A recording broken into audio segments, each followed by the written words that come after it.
Realmente es un privilegio, un gozo poder dirigirnos a ustedes y meditar en su palabra, especialmente en este día, ¿verdad? Estamos muy contentos, donde honramos a nuestro pastor y a todos los pastores que Dios tiene trabajando en su obra a nivel de todo el universo, ¿verdad?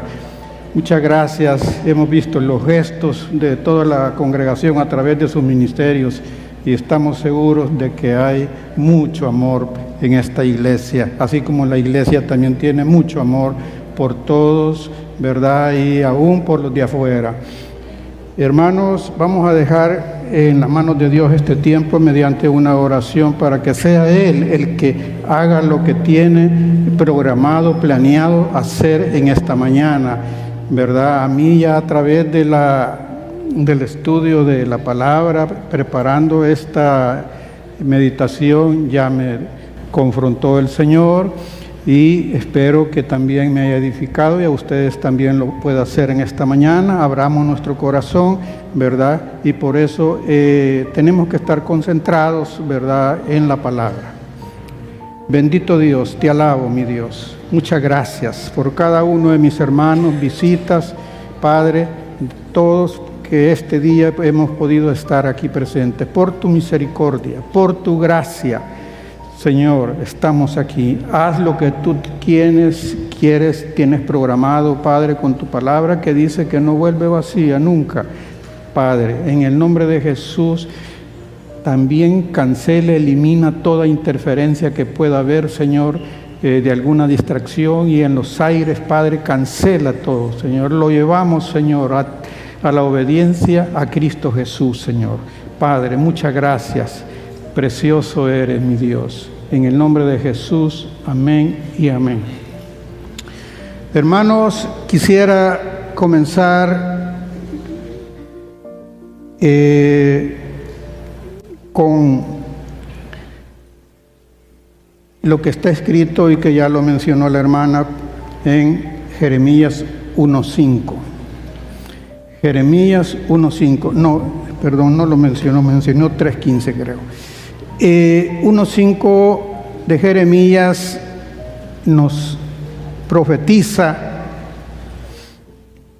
acerca de que Dios conoce,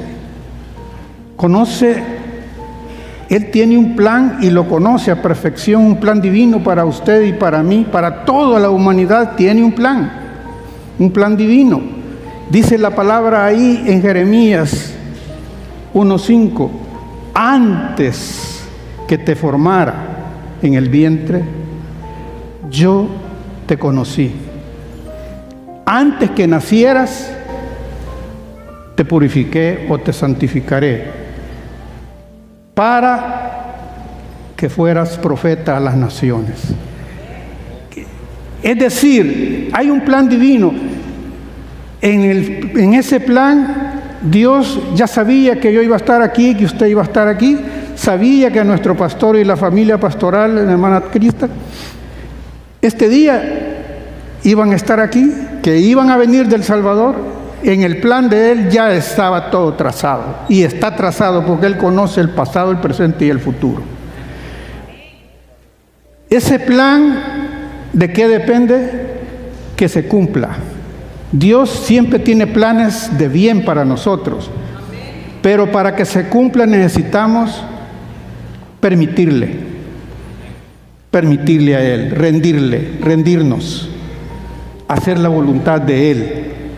Podemos confrontarlo, podemos no estar de acuerdo, porque tenemos el libre albedrío, pero el plan de Dios es perfecto, es bueno. Así es de que en la medida que podamos, permitámosle a Dios que su plan se cumpla en nuestras vidas. Amén. En Jeremías 3:15 también tenemos la profecía de que el Señor dijo: os dejaré, os daré pastores, ¿verdad? Pastores que los apacienten. pero según el corazón de Dios. El corazón de un pastor, hermanos, es especial. Amén. La función y el trabajo de pastor en la vida secular posiblemente y quizás en el mundo no es un trabajo atractivo. Y hay razón, porque no es fácil. Y es algo, el pastor dice que tiene que tener un corazón como el de Dios y que realmente, hermanos, Dios llama a los pastores.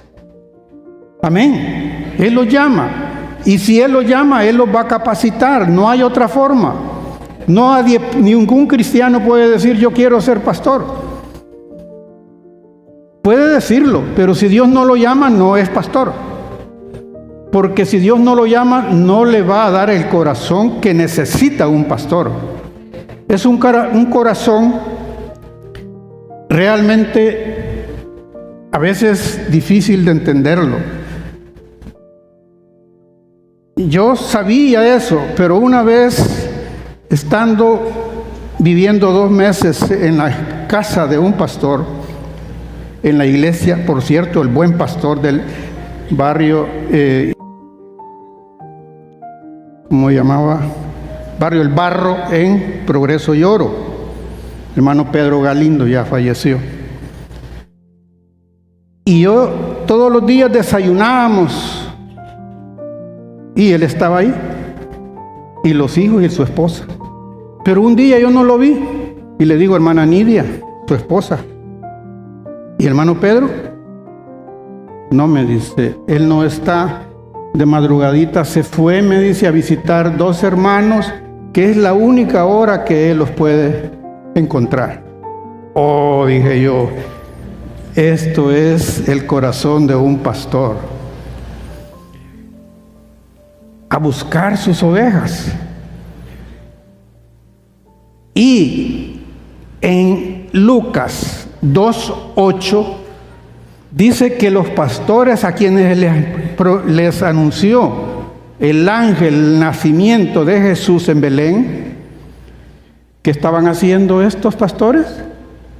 Velando, dice, cuidando su rebaño. ¿A qué horas?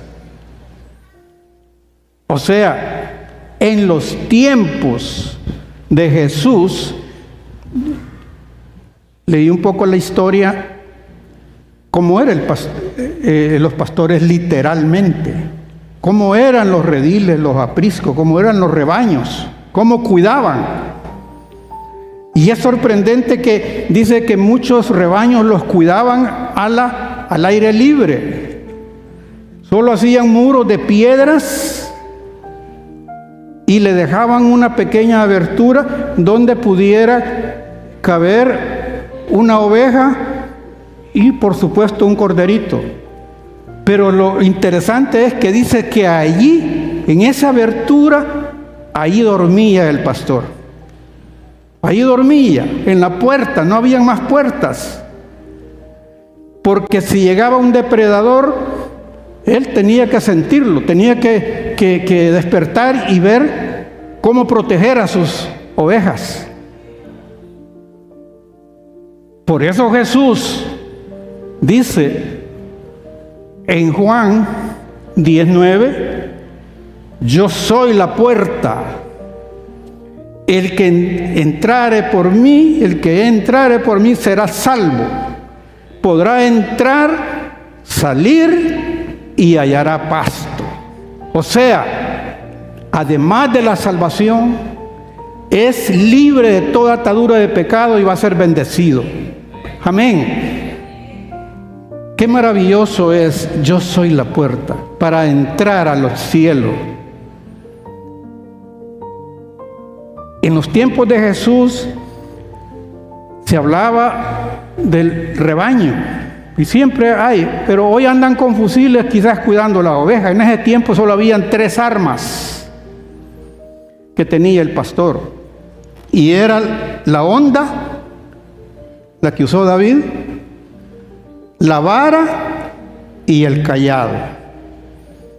La vara y el cayado representan lo invisible del poder y la autoridad de Dios. Amén. Moisés lo demostró en varias oportunidades. La vara y el cayado. Por eso el salmista David dice: tu vara y tu cayado me infundirán aliento. Dicen los que han estudiado la historia, los que han estudiado el comportamiento de las ovejas, dicen de que la oveja,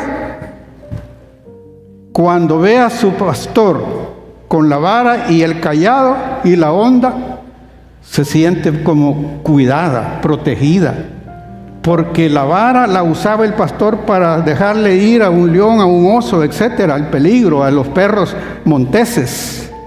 Pero imagínense qué inteligencia que Dios les daba a ellas. Los estudiosos han estudiado el comportamiento de ellas y se sentían protegidas. Hermanos, usted y yo no nos sentimos protegidos cuando platicamos con el pastor, cuando podemos darle la mano, cuando podemos darle un abrazo, cuando podemos, hermano. Yo una vez que tuve un accidente, que me dormí en el carro y una rastra me tocó. Bueno, ahí por la Piñera, ahí en el carrito que yo traía, un Toyotilla, medio me tocó, que yo no sé qué fue, pero con solo eso me hizo así el carro, me explotó la llanta y ya desperté yo, ¿verdad? Entonces, y ya vi que la rastra iba como a 3 cuadras ya adelante, ¿verdad? Solo se parqueó un carro 4x4 adelante y me dice: Dios te ama. Solo eso me dijo y se fue.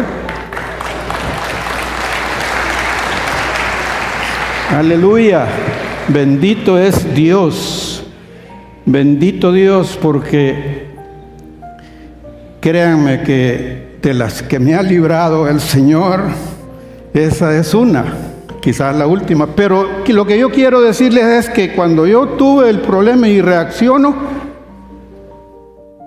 ¿en quién pensé yo? En el hermano Rubén. ¿Recuerda, hermano Rubén? Agarré el celular y le llamé a él: hermano, tengo este problema. No se preocupe, hermano, me dice. Ya va a llegar alguien a auxiliarlo. Como a los 15 minutos estaba Jorgito ahí. Me cambió la llanta de repuesto que tenía y yo no podía manejar porque me sentía mal y él me trajo el carro. Pero, es decir, la protección que uno siente de su pastor, eso es precioso. ¿Y por qué? Porque la analogía de que nosotros nos compara la palabra del Señor como ovejas. ¿Por qué? Realmente, hermanos, todos tenemos alguna responsabilidad de un rebaño. Los que tenemos familia, ¿verdad? Es un rebaño también para nosotros que tenemos que cuidarlo. Mi rebaño éramos 5 y hoy solo me ha quedado una oveja. Los demás se fueron, se casaron, pero tengo esa oveja y con ella compartimos. Porque la oveja, hermanos, las características de la oveja, solo quiero referirme a 2. Una es que ella está acostumbrada y le gusta y se siente protegida cuando anda en el rebaño, cuando está agrupada. Y tiene otra inteligencia que dice que es capaz de tener en su mente 50 rostros de personas o de compañeras ovejas. Con razón ella sigue a su pastor y conoce a su pastor, porque lo tiene grabado. Sin embargo, tiene debilidades. Y una debilidad que es comparable con nosotros es que no tiene un sentido desarrollado de ubicación. Ella se distrae. Ella puede estar comiendo pasto, el pastor mueve el resto del rebaño y ella no se da cuenta, ella sigue comiendo. Es descuidada, no tiene el sentido de pertenencia, no tiene el sentido de la ubicación. Y lo mismo nos pasa a nosotros. Si aún viniendo los martes y los jueves fuera de aquí, ¿no es cierto que a veces se desubica uno? Y atiende más cosas personales o del mundo que no necesariamente son agradables a Dios. Pueden imaginarse ustedes si no hubiesen pastores, si Dios no hubiese dejado pastores. El mundo no estaríamos nosotros aquí, porque nosotros estamos aquí porque alguien nos habló y nos invitó. Y yo sé que lo mismo les pasó a ustedes. Y Dios, hermanos, ¿por qué dejó pastores? Efesios 10 al 12, ahí podemos ver que Dios estableció, Jesús dice que el mismo que descendió, subió, y que Él estableció pastores, evangelistas, profetas, apóstoles, maestros. Pero la función del pastor tiene que tener características de todos esos ministerios. Amén. Tiene que tener visión de evangelista, tiene que tener visión de misionero, tiene que tener visión de maestro enseñando, tiene que tener visión de profeta, porque él es un mensajero del Señor. Amén. Es un profeta, es un mensajero. Así es que, ¿por qué Dios estableció pastores? En Mateo 9:36, creo, o 10:36. En Mateo está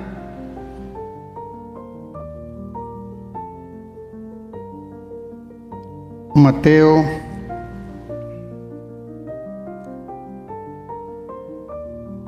9:36. Gloria a Dios.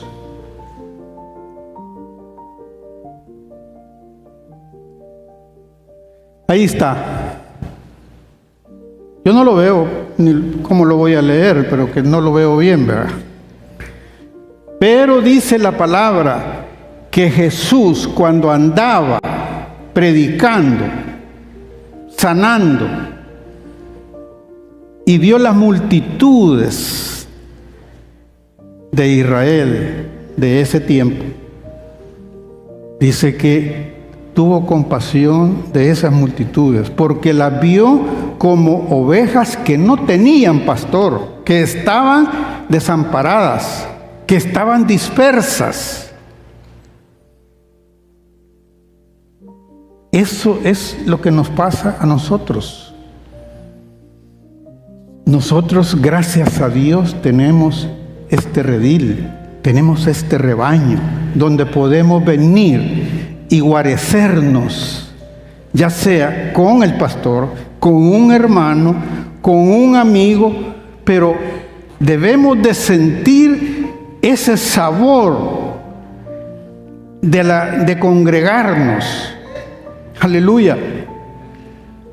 Por eso Pablo dice en Romanos 12:1, Romanos 12:1, mire lo que dice Pablo, y con qué vehemencia dice Pablo: así que, hermanos, os ruego por la misericordia de Dios, por el amor de Dios, que presentéis vuestro cuerpo en sacrificio vivo y santo, agradable a Dios. ¿Para qué? ¿Para estar sentado? Ahí dice dos respuestas. La primera es para la obra del ministerio. Amén. Perdonen, eso estaba en Efesios 4:12. Efesios 4:12. Donde los ministros, su trabajo de ellos es perfeccionar, dice, a los santos para la obra del ministerio, no para estar sentado. Amén. Me da gozo ver cuánto líder pasó y detrás de ellos, o sea, apoyándolos a ellos, hay miembros cristianos, hermanos, apoyándolo. Casi toda la iglesia está comprometida en la iglesia El Faro. Esa es una bendición, hermanos. Dice que también para edificar el cuerpo de Cristo a través de el crecimiento espiritual, de la enseñanza, de la consejería y de la disciplina también. La vara que hoy tiene el hermano pastor es la disciplina. Amén. Esa es la vara, lo que debe infundirnos aliento, porque con esa vara nos corrige. Con la disciplina, cuando una oveja se extravía, hay que ver cómo se trae de regreso. Donde están las funciones, y vamos a entrar por lo menos a las 4 que menciona en este versículo de Ezequiel 34. Está, creo que va del 13 al 16, pero en el 16 están las 4 funciones de un pastor. La primera que menciona es buscar la perdida. Amén. Primera función. 34:16. Buscar la perdida, la oveja perdida. ¿Cuáles son? Es el inconverso, es el mundo.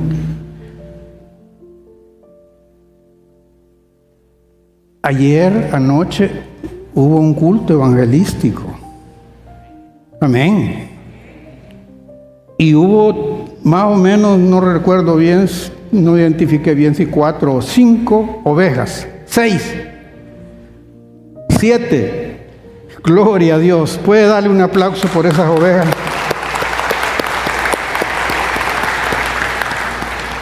7 ovejas estaban perdidas. Y hoy entran en este redil. Lamentablemente la mayoría de la iglesia no estaba. Amén. Aleluya. ¿Por qué? Quizás falta de compromiso, no sé, cada quien sabe. Pero hermanos, el propio rebaño no estaba. Porque el verdadero rebaño es aquel que es fiel, aquel que está comprometido con la obra del Señor. En la iglesia hay rebaño, pero hay alguien que todavía no es rebaño. Porque alguien puede venir y congregarse y es para pasar años aquí y no es oveja fiel todavía. Por eso es que se está dando doctrina, por eso es que se está avanzando en otros ministerios, ¿verdad? Pero debemos de hacer ese esfuerzo de poder estar presente en todo lo que se nos convoca. ¿Por qué? Porque el pastor, a él le agrada y él se alegra su corazón, lógicamente con los regalos, con las ofrendas, lógicamente con cualquier forma de manifestarle el amor, pero a él lo que más le alegra, y no necesito preguntarle, es la obediencia. obediencia, respeto y la parte económica, la parte material. Eso, el que lo llamó sabe cómo lo va a sustentar. Amén. No necesita de que Él esté pidiendo, que esté diciendo, tengo estas necesidades, etcétera, etcétera. Un pastor en un cuerpo oficial nos dijo, yo aunque tenga hambre, nunca, aunque esté muriéndome de hambre, nunca le voy a decir. Por eso en las asambleas de Dios, la responsabilidad de velar por las que tenga cubiertas sus necesidades el pastor, es el cuerpo oficial. Esa es una responsabilidad y no tiene que esperar que le diga el hermano pastor, sino que es una responsabilidad y Dios demandará cuando uno no está pendiente de eso. Pero ellos, desde que el Señor los llamó, van por fe.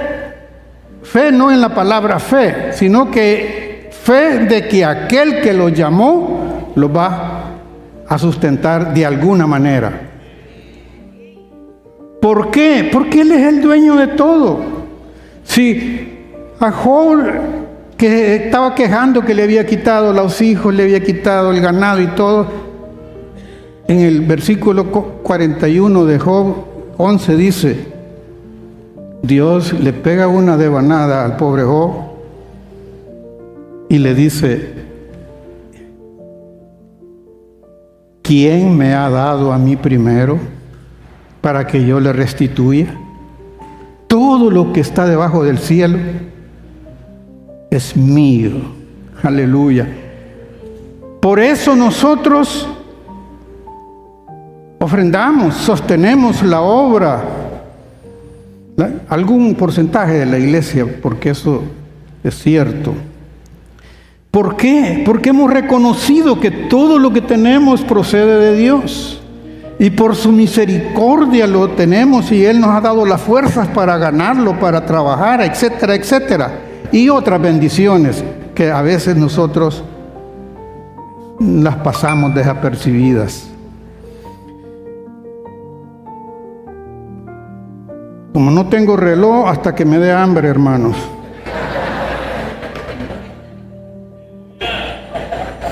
Pero acaba de desayunar.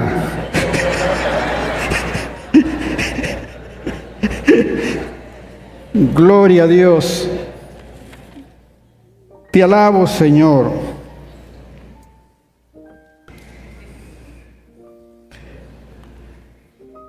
Aleluya, bendito Dios. Gloria a Dios.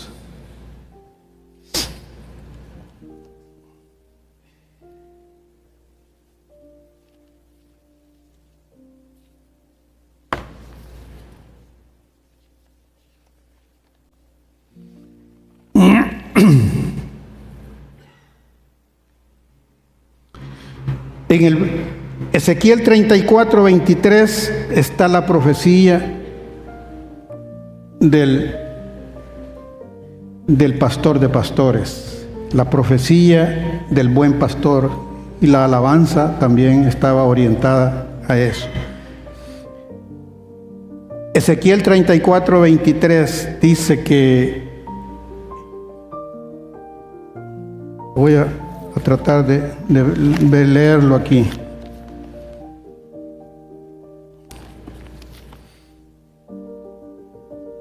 Gloria a Dios. 34:23 dice, y levantaré sobre ellas a un pastor, y él las apacentará, a mi siervo David. Él las apacentará y él les será por pastor. Aquí está profetizando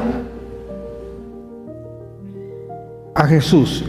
Saben que Jesús viene de la descendencia de David, del linaje de David. Lógicamente, eso se cumple con el nacimiento, muerte y resurrección de Jesús, el pastor de pastores. Él es el pastor de pastores, lógicamente. Un pastor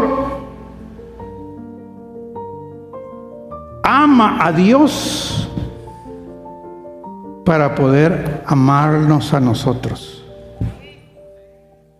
Si vemos en Juan 21, 15 al 17, ahí lo manifestó Jesús cuando le dijo a Pedro,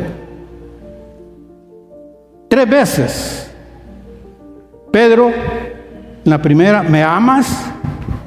Y ya saben cómo contestaba Pedro. Aleluya.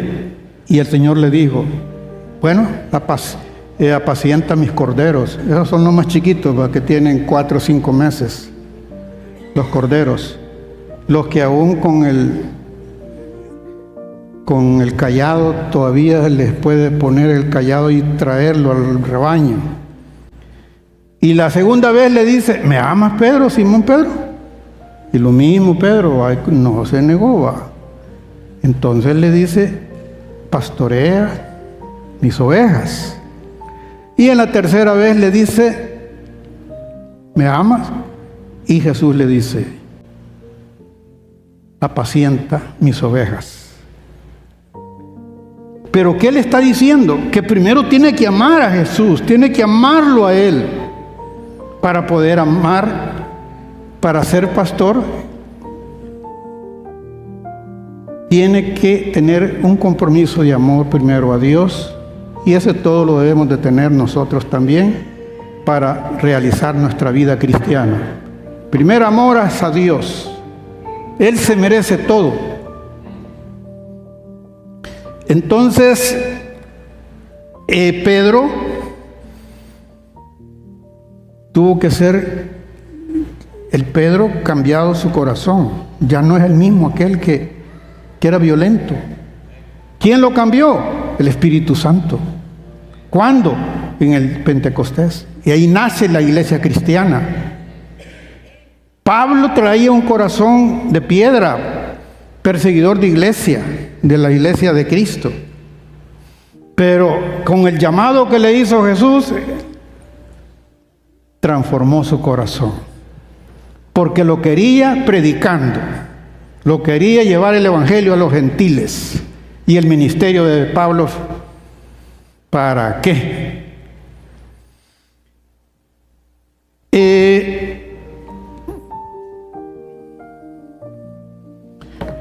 Hemos hablado de la perdida, de la oveja perdida, que es el inconverso, que hay que llevarle el evangelio de algo. Otra oveja, que no es la perdida, sino que es la descarriada, la que se ubicó, que un tiempo estuvo aquí. Yo sé que ustedes, algunos conocen hermanos que ya no están aquí y que estuvieron, y aún en ministerios. Yo le hablo a un hermano que fue líder aquí. Me da tristeza porque no se está congregando él, no está en otro rebaño, ni él ni su familia. ¿Por qué se fue? Bueno, hay diferentes, solo él sabe, pero la que se extravía es por diferentes razones. Algunos porque no lo saludaron, no lo trataron bien, se sintió que no le daban privilegios, en fin, se sintió marginado, a saber. Es más, hasta cuando ha habido cambio de pastor, algunas ovejas se han descarriado.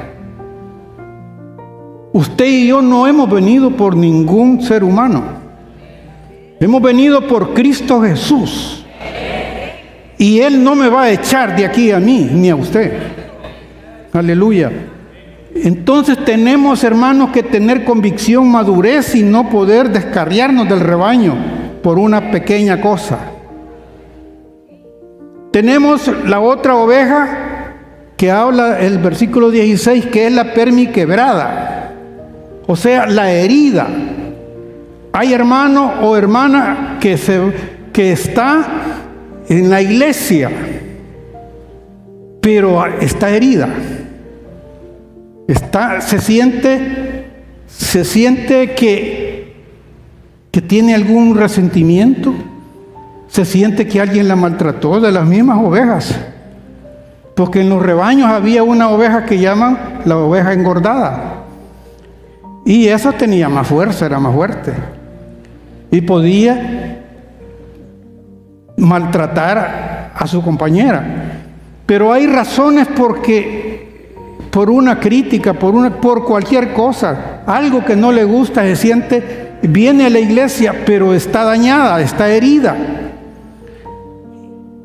Y el versículo dice de que hay que vendarla. Aleluya. Hay que vendarla, no hay que acabarla de echar. Ella está aquí en la iglesia. Hay que vendarla.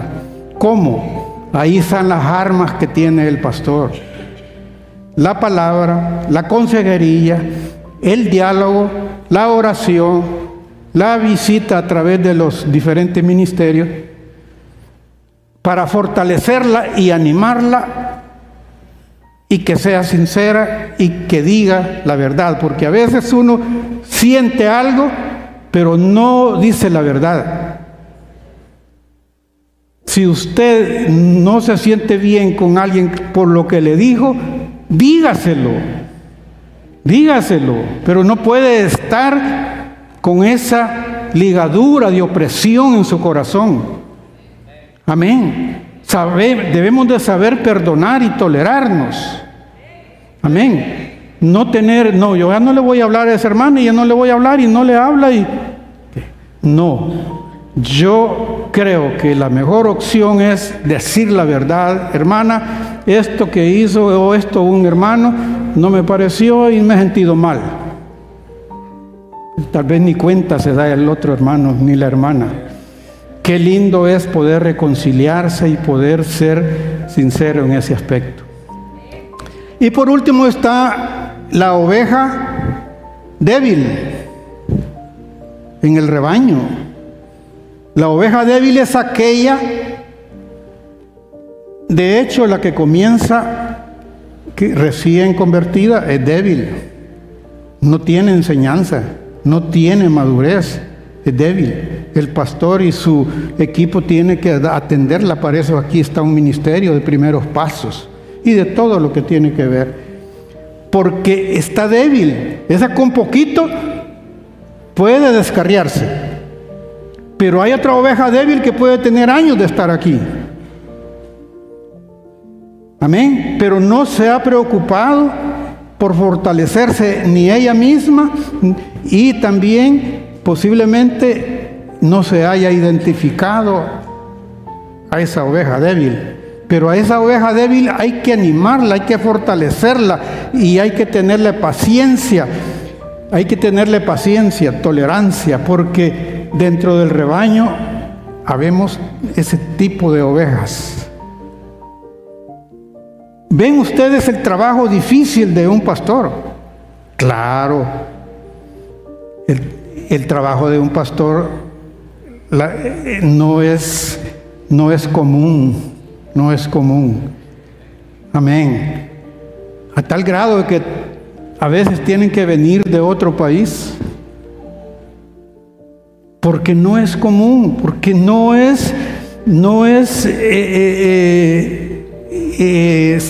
tiene satisfacciones quizás de placer mundanas, sino que el trabajo, el compromiso es agradar a Dios.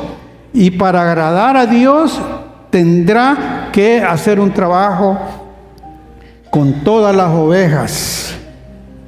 El corazón de un pastor no puede tener venganza, no puede tener resentimiento, no puede ser enojado, no puede decir yo no perdono, no puede. Es decir, es un corazón que realmente solo Dios lo puede preparar.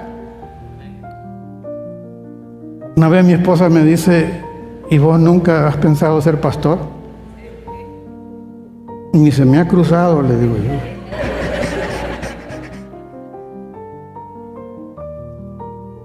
realmente viendo todas las cosas. Ahora, si Dios lo llama a uno, Él sabe qué va a hacer, que es otra cosa, ¿verdad? Pero si Él llama, porque hay pastores que no los ha llamado Dios. Amén. Hay 3 clases de pastores. El que Dios llama, Dios lo prospera. Otros los pone la gente, los hermanos. Y otros los pone, Él mismo se pone.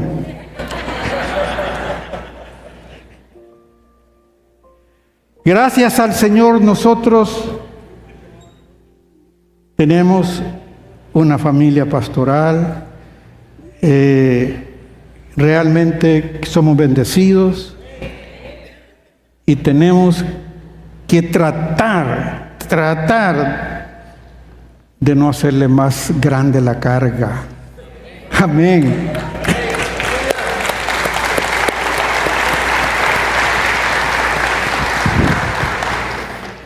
Ellos no tienen horario. De hecho, los pastores del Antiguo Testamento era un trabajo que no era bien visto, no era de élite, no era reconocido. Realmente, ¿verdad? Pero gracias a Dios que nosotros en ese aspecto hemos madurado. Quiero dedicar en que sea unos minutitos también a decirles, hermanos, no puedo dejar de decirlo. Hemos hablado de sus responsabilidades, de su corazón, de la necesidad de pastores, pero tenemos que hablar de los derechos también, como dijo Pablo. Y vamos a ver en 1 Corintios 9, 7, y ahí 9, 7 hasta el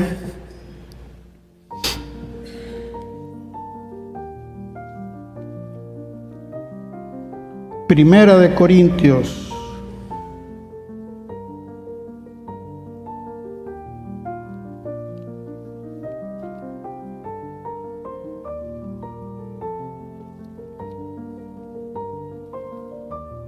Aleluya.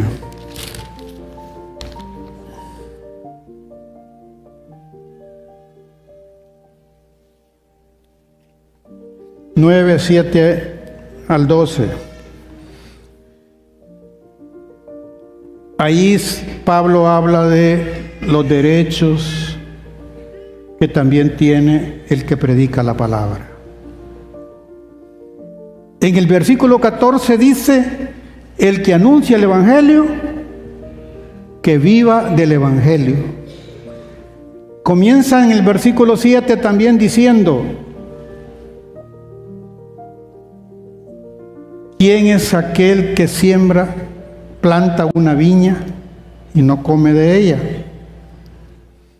Yo tengo 2 plantas de plátano ahí en la casa y yo les echo agua y las riego, y yo cuando ya está, mire, yo como de ellas. Y Pablo va más adelante y también les dice en Deuteronomio 25:4, la ley dice de Moisés, la ley de Dios a través de Moisés: no pondrá bozal al buey que trilla. Amén.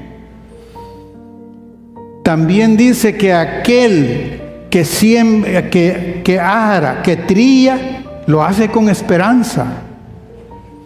Se está refiriendo al sostenimiento. Pero Pablo es tan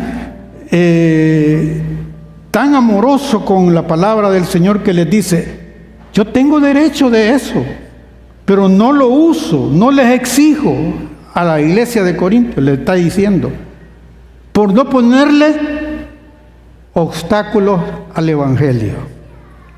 Yo tengo derecho, pero no, yo me voy a bolsear y yo voy a comer de mi propio pisto, de que yo hago tiendas de campaña y allí voy a sacar para comer, y no le voy a exigir a ustedes, porque no quiero poner tropiezo al Evangelio.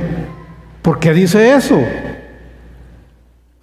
Porque En algún momento usted y yo, más de alguno, hemos tenido conflicto con el diezmo especialmente.